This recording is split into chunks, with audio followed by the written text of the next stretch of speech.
Bonsoir à toutes et à tous, bonsoir à tous les suiveurs et à tous les inconditionnels de Grégoire Omnisport doomu Gaynde Njaay warul tiit warul la comme ni nga gisee maa ngi mondial sport maillot Sénégal maillot Bayern yaa ngi nii yu bees yi gis ngeen n'hésitez pas maillot yu bees yi la n'hésitez pas à commander maillot Real yaa ngi nii maillot Chelsea yu bees yaa ngi nii donc maillot yaa ngi fi donc maillot Liverpool maillot Arsenal donc maillot yëpp a ngi fi n'hésitez pas à commander maillot bu ne 10 000 la xool maillot yi donc rien à dire c'est de la qualité donc vraiment rien à dire 77 666 03 donc 95 77 059 99 84. Pourquoi mon seul maillot Bayern? Je vais parler du Bayern de Munich. Le Bayern, c'est pas un petit club. Vous voyez, ici il y a 5 étoiles, 5 Ligues des Champions pour le Bayern de Munich. En tout cas, ce qu'il faut savoir, c'est que le Bayern de Munich a une saison spéciale. Pourquoi?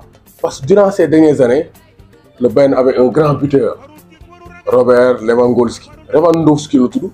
Et man Robert Lewandowski l'a tout parce que il a marqué des buts, un goal, but. Donc le Bayern Lewandowski, il est parti.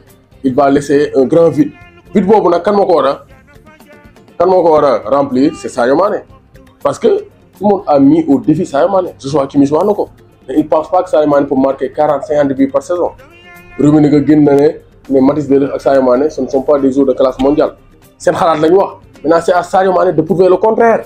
Parce que c'est un joueur de très haut niveau. Il a été meilleur buteur du championnat d'Angleterre en 2018-2019 avec 22 buts. Donc, en Angleterre, quand vous 22 buts, Allemagne va 30 buts. Et il a bien démarré les saisons. Donc, la saison. Parce que match match officiel, il marque. Et match amical, il avait marqué un penalty. Il a marqué face à Leipzig en Supercoupe d'Allemagne. Il a marqué aussi en championnat en première journée. Ce qui lui reste, c'est de faire des doublés, des triplés, comme le faisait Robert Lewandowski. Donc, la tâche de Sadio Mané, travail bi mu war am, liggéey bi mu war am, défi bi mu war relever, mooy marquer 30 à 40 buts et il peut le faire. Man gëm naa ne Sadio Mané mën naa atteindre ce total parce que c'est un joueur intelligent. Boo see déplacement bi passé rek mu bàyyil bal bi Gnabry donc passe ko bal bi Lous mu ñëw rege ju bal bi donc vraiment Sadio Mané c'est un joueur intelligent et qui peut faire la différence. Donc ça c'est le système de jeu bi. Oliver Kahn nee na on n'a pas besoin d'un neuf de fixation parce qu'avec Sadio Mané on va bouger, on va jouer sur la mobilité. Et tactiquement, Bayern qui l'a rejeté. Parce que ce n'est pas un attaquant de fixation.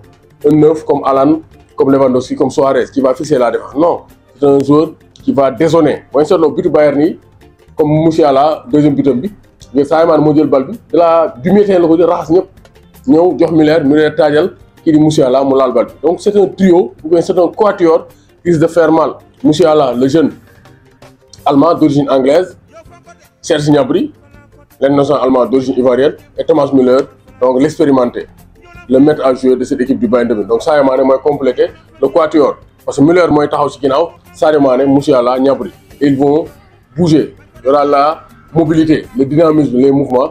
C'est ce qui va donc faire perdre la tête aux défenses adverses. Parce que Gnabry, il va prendre la profondeur. Moussiala, il rentre à l'intérieur. Müller aussi, il est là pour les seconds ballons. Donc système tactique là boo xam ne en plus des pulsions qui vont venir. Parce que Bayern, il joue avec un système avec 3 défenseurs. Donc, Davis day ñëw, Pavard di ñëw. Wala Mazraoui yi ñëw, Davis ñëw. Donc, ça sera comme ça. Marcel Sabitzer ñëw ak Goretzka wala Kimmich. Donc, ça sera vraiment une équipe très difficile à jouer. Bu défense bi dëgëree rek, attaque Bayern bi, il faut marquer des buts et des buts. Et Sadio Mané, il s'est bien adapté. Et pourquoi mu mën a adapté? Parce que Sadio Mané, c'est un joueur qui est généreux. Boo seetlee match yi passé yëpp, dugal na mais yenn but yëpp, c'est lui qui est à l'origine. Du milieu de terrain, il accélère, il élimine et il arrive à faire des décalages pour des centres en retrait. Donc c'est un joueur qui est polyvalent. Il peut jouer à gauche, neuf, deuxième attaquant. C'est pourquoi il peut se balader partout. Parce que c'est un joueur polyvalent. Donc Nagelsmann, Sadio Mané, il va jouer en tant qu'attaquant. ñi xaar mu dem ci côté bi avec le Bayern de Munich, mais vous pouvez ronger votre frein. Sadio Mané, cette saison, il va plus jouer en tant que numéro 9.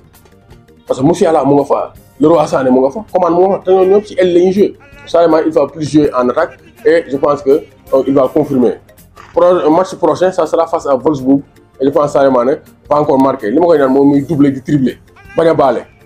Sadio bul baale parce que boo leen baalee dañ koy defaat ñafal nam bi ju bari.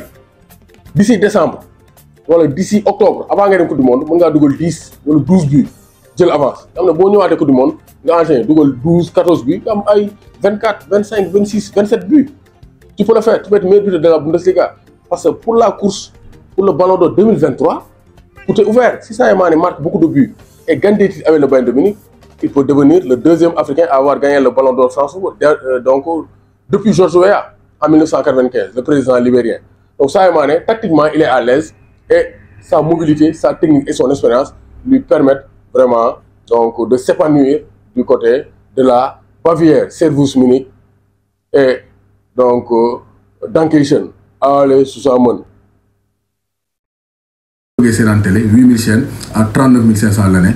N'hésitez pas à contacter donc le 77 535 97 62 avec Sartec IPTV méga. Promotion à Mondial Sport, maillot Sénégal, bin gagné Cannes, avec ou sans flocage, c'est à 10 000 francs. Donc avec flocage, c'était à 12 000 francs. Mondial Sport défend Nelenko 10 000 francs. Donc amul fenn fu Mondial Sport maillot avec étoile bi. N'hésitez pas à aller à commander 77 666 03 95 77 059 99 84.